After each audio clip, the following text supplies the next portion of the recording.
Hey everybody, it's Red Panda Gamer here for another exciting Play or Pass. Today we're going to be playing Bit.Trip Core. But some of you might find that a little confusing because some of you may already know that this game's been out for quite a while, and it actually originally came out on the Nintendo Wii. It's also come out on the 3DS in the Bit.Trip collection, which came out earlier this year.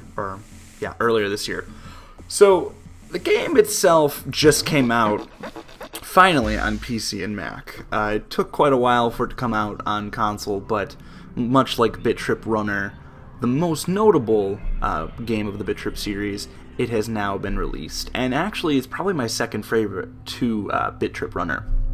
It just came out on Steam for $9.99, which is actually the price it's been for everything else. The only other way to get it, of course, is through the Wii or through the All-Star Collection for the 3DS or the Wii. But now that it's available on Mac PC, I figured might as well do a short video on it to show you guys what it's about. So we get this short little story piece, shows Commander video, really eerie stuff. Don't really know exactly what it means, unfortunately. I guess it's one of those things you're really supposed to do for yourself, figure for yourself. So the game has the basic controls of WASD, WASD, or you can use the arrow keys if you're more comfortable with that. And basically you have these little blips here that you have to try and match up by mashing the spacebar by matching the side. So it's a rhythm-based game, basically, but it's probably the most rhythm-based game of the Bit.Trip series, in my opinion. So it has a similar method that, you know, Guitar Hero has, where you have to match the side and then strum it, basically. It's probably the best way to explain it. But then you see you have a combo there, work your way up to 32, 35. Some of the biggest problems I have with this game is as you get upgrades, like as you can see now we're up to Mega, and game gets a little more beautiful, music picks up a bit, there's more graphics. The problem I have with it is every time you like go up a level, and you'll probably see it again in a minute, if you look at the top brackets, when those get filled, that's when you reach a new level. So there you go. But every time that happens, you'll see I miss because it's really distracting. And that's kind of a notable thing of the Bit.Trip series, is that they're really good at distracting you. And I don't know if I can really make a complaint about it as far as the fact that it seems more intentional. So for this first level, they really do try to teach you basically what to expect, like the kind of patterns you should be looking for and the type of speeds you're going to be dealing with. So that was the first part. So that was like World 1-1. If you look in the lower left corner, you can see the squares. Those are all the levels we have for the first level, and I'll explain how the levels are broken down later. So right now it doesn't seem too bad, and you're probably going to be like, well, Jake, this doesn't seem bad at all. You seem like you're doing a pretty good job, but you just kind of have to wait to really understand. But see, every time you miss, it kind of makes a big deal out of it, and it's kind of hard to follow. So the other things you can notice, other than the top brackets that when they fill basically take you to a new level, you have Mega, Super, Hyper, and then Nether I'll explain later when it comes in, but it basically is when you screw up. So getting some really good combos here. They do some really interesting stuff actually, as far as being able to make different combinations of things you have to get in specific orders. And even though it looks relatively simple, I think it actually looks harder. I'm doing this post-commentary just because it would have been really hard for me to play this game and come up with witty commentary. See, we get some faster ones here. So in the first couple levels, they really are just trying to introduce you to everything you're going to have to deal with, and then they pretty much just drop you and say, alright, you're on your own. So you really have to follow the order of things, which I always have trouble with and get really... This game gives me a lot of anxiety. Like, I can't handle it. Like, it's too much pressure. Like, I don't take direction very well. And if you've ever seen, like, my Rhythm Heaven Fever Let's Play, you know I'm not good at all at rhythm-based games. So that's the second part of the first level. Another thing worth mentioning is, although I love the backdrop of this game, it's beautiful, it's awesome looking, it's very abstract, and I just love it a lot, and I'm sure there's some meaning towards it. So now we have these blocks here that move in segments, and you have multiple opportunities to get them, but it's also, if you don't get them right off the bat, they're not going to slow down and wait for you. You still have to be able to get it. Here's another one where they all go and they stop. Get to a new color, these squiggly boxes here. So yeah, it's not going to just be yellow boxes either, and it's not going to just be regular squares. The game gets really complicated. But I still love it. But anyways, what I was saying about the backdrops. I love the backdrops. They look really abstract and great, and honestly I could like watch them for hours just without the game. but they get really distracting. That's a big part of these games, is just the distraction, and that's something I always remembered about Bit.Trip Runner, is that sometimes I wouldn't be able to play the game because I'd be so distracted about what's going on in the background, and I just wanted to see all the weird, crazy stuff, and it's got to be something Gaijin Games does on purpose, the people that develop the game. So we get these squiggly guys who I just cannot get for the life of me, and then I realize, oh, all I have to do is go left and right. So there's often multiple ways to get this. I mean, this game really is more for quick-minded people, which I wouldn't necessarily say I fall into that category. But this is also the kind of game you can learn pretty easy. Like, you can, like, the first time I played it, I did god-awful. I lost by this point. And I already noticed I've gotten a lot better. And I've got some pink ones here that line up. So a lot of the time, even though they're different colors and they take different patterns, they're still doing the simple pattern that just the yellow cubes do. We have some of these bigger cubes that are on a slight delay. Oh, this is cool. This is a multi-beam. So there's different power-ups, and this power-up lets you shoot a beam in both directions. And I totally screwed that up. But it runs out, but by the time it runs out, it doesn't. There's no way to make it last longer. It just runs out when it's done. So this pattern's a little weird, but I do eventually get it. Oftentimes they'll repeat patterns, so even though you don't get it the first time, they'll do it again, like this one was a repetition of the previous thing we just did. And I get it perfect, because I'm awesome, and we're now in super mode. And honestly, I don't think I ever get past super mode. I think I remain in super and mega, because, like I said, I'm not good at this game, in case that wasn't obvious. But bottom right corner is our score. So automatically it's times 100, but if you get a multiplier, obviously you'll get more than that. So the points can add up really quick if you're good enough at this game.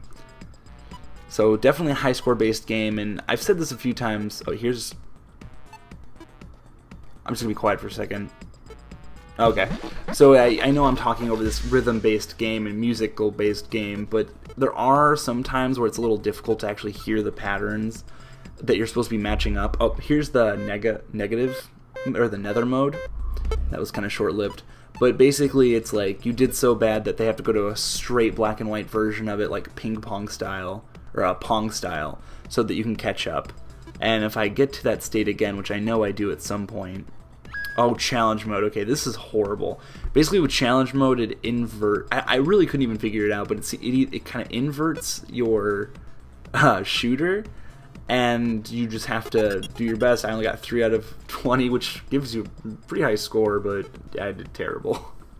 I didn't quite understand it, but you know. But there you go. Here's the ping pong mode, and if you look at the top left, that'll build itself back up, and once it gets full, just like switching modes, you'll go back to color, basically. So there's some streamers here on the left and right. It took me forever to realize that they were actually a part of the game, just because, like I said, the backgrounds can be distracting. So I finally figured it out, kinda. But then, for whatever reason, when negative comes out, I finally get a grip of myself, and I'm like, okay, I know how to do this now. So the streamers are kind of difficult because it can be kind of hard to see where they're coming from, but I'm doing a pretty good job now. Overall, I think this game is gorgeous. I mean, it's a really great looking game. Like, honestly, I feel like this would be a good game just to watch someone play. Like, someone really, really good at it. It'd be interesting to watch. Like when you watch someone who's really, really good at DDR or Tetris, just because it's so amazing. So we get some really overwhelming stuff here. And as I miss, you'll see the bottom cursors increase. And if those get full, you lose. You don't want to lose. Oh, bomb. I never use bomb. If you look in the top right corner, I don't think I used the bomb till the very end of this video, but basically, I mean, I'm sure you could figure it out yourself, but the bomb basically just gets rid of anything on screen at the time. So if you're completely overwhelmed, you get 1 bomb per level, so better save it. And I try to get into the habit of not using it at all, because the whole idea of this game is to follow a pattern based on the music. And when you use the bomb, you kind of just, you don't notice that because you completely clear yourself out, so you're not in the rhythm anymore. So we have these enemies now. I call them enemies, but they're really, I don't even know what to call them, but they're rectangles. And they go pretty easy, and I don't know why I sucked so much at getting them. So we get the multi-beam again, and we're doing god-awful with it. But there we go. When I play games like these, I have an issue of, I panic. Like if I miss a couple things, I just freak out and I mess up more. So missing it itself doesn't make you, like, if you shoot before something comes, you don't necessarily lose points from missing. The only time you lose points is when one of the boxes hits, like, the wall. But if you just miss, as in, like, you shoot a little early and then shoot it, it just is a combo breaker. So no big deal. This game also has an inconsistency thing where if you continue playing, you get comfortable again. Like, they make you comfortable in the very beginning of the level. Like, okay, you know what, this isn't that hard. I don't know why I was having trouble before. And then they totally just like, okay, now we're going to fuck them up again. So we have these curving shots that really aren't that difficult to hit, but yet I seem to be having a lot of trouble. It's funny to be watching this and be like, how did I miss that? Here's another power-up. It's the Ultra Beam, which basically just is a rapid-fire beam, which is my favorite power-up because you can't really miss. But it also racks up points like crazy. But just like the unit, or what was it called? Multi-beam, it runs out as well. So we get some more slow-moving guys, and we get all these pink ones coming in, and I just kind of panic. The problem with panicking is you end up not shooting anything rather than just sticking to like one side or two sides rather than all four sides. So you get a lot of these dissecting things too, where even though they're coming from the left, they're moving really slow. You also notice there's no backdrop in this level, which I don't know what that's about, but maybe it's just because it's the level before the last. So we beat it. Some nice color bars there. And this is not the boss. I thought, yep, this is the boss fight. So yeah, there are boss fights in this game, which I was surprised enough when they had a boss fight in Bit.Trip Runner, but they also have a Bit.Trip in this game. So it basically moves in waves. And this one starts off super easy. You just have to hit the middle ones as they touch, so you beat them. It starts off easy enough. Really I just like the way it looks, to be completely honest. Like I said, I could just look at this game visually for hours. But during this, I'm going to be quiet for a minute just so you can hear the music, because the music is a big part of the game.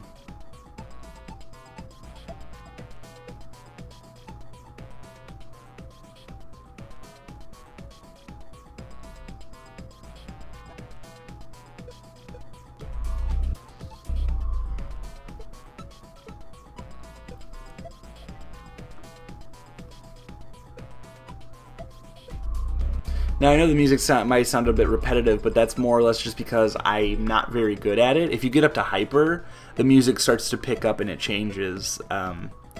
So the idea is that you're supposed to get up to hyper and it really affects the sound, like, as you succeed. But since I'm god-awful at this game, I didn't really get a chance to show that off. But yeah, as you can see, the boss fight's getting a little harder now. Not too terribly bad, but we're about to go into wave 3-3, or 3/3, I guess I should say.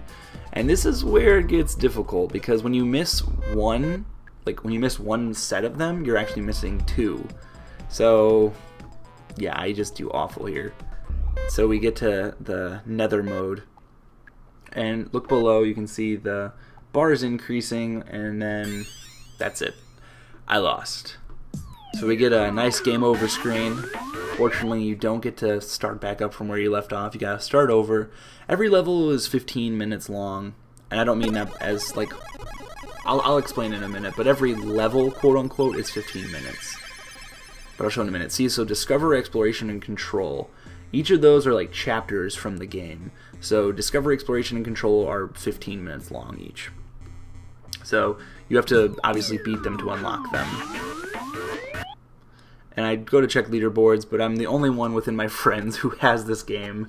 So I obviously have a high score. Not a very good score, I'm pretty sure, seeing as how there's still 3 more zeros open. But something that's annoying, it's just a little bit of a pet peeve, and I guess it's just because I'm terrible at this game. But I really hate that you have to like actually play the game to be able to hit them. I mean, I think it's a really nice touch, but at the same time, I think it's kind of just frustrating when I just want to be able to click it. And this is the worst part. I was playing the game on easy. I don't know how much the difficulty actually affects the game, but yeah, I was playing it on easy. So I don't know what that's about. And I did try to play it on hard, and I really didn't notice any difference, but I only played the first 2 parts of the first level, so that might have just been me. I mean, it normally takes a couple playthroughs to be able to beat it. I mean, I've played probably 30 minutes or so of this game, and that was like the best one I've had, and I still haven't unlocked the new levels. So obviously for some people this will be really, really easy, but for me personally, I was terrible at it. So you can change resolution, change window size, pretty much normal stuff. You can watch credits. Don't know why you'd want to. And you can I'm pretty sure you can use a controller.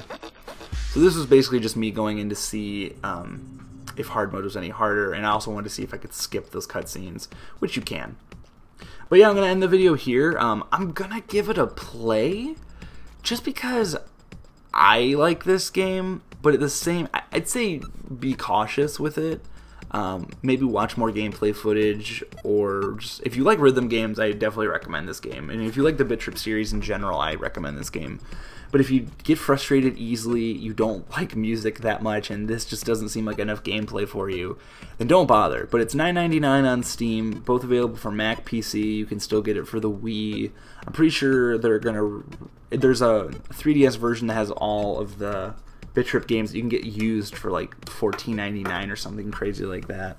And then you can also get the full collection for the Wii as well, in disc form and through digital. So I say play. Many of you will probably disagree and say pass, which I totally understand, but I would recommend it to people who like these types of games. It is fun, it is intuitive, it is nice, and it is enjoyable. So guys, I'm Red Panda Gamer. Thank you all so much for watching. Please like this video, favorite this video, comment this video, subscribe to my channel if you haven't already, and if you have a review you want to see me do, go ahead and comment it down below. I'm pretty much open to any new games. The idea of the show is new games, just because it's easier that way, because it's kind of the topic of this. But yeah, go ahead and comment a newer game coming out, or that has come out in the recent week, and I'll do my best to do a review on it. Thank you all so much for watching, and I'll see you guys next time. Bye.